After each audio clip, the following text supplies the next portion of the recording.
আসসালামু আলাইকুম সবাইকে।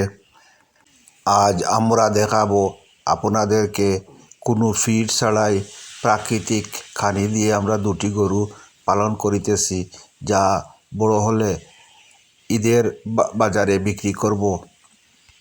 এই দুইটি গরু দেখিতেছেন, এদেরকে আলাদা কোনো ফিড না দিয়ে শুধু প্রাকৃতিক উপায়ে খাদ্য দিয়ে এদেরকে লালন পালন করিতেছি। প্রতিদিন নিয়ম করে খড়, ঘাস, পানি এবং কুড়া ইত্যাদি দেওয়া হয়। ওইসব খেয়ে গরুগুলা অত্যন্ত ভালো উপায়ে স্বাস্থ্যবান হইতেছে।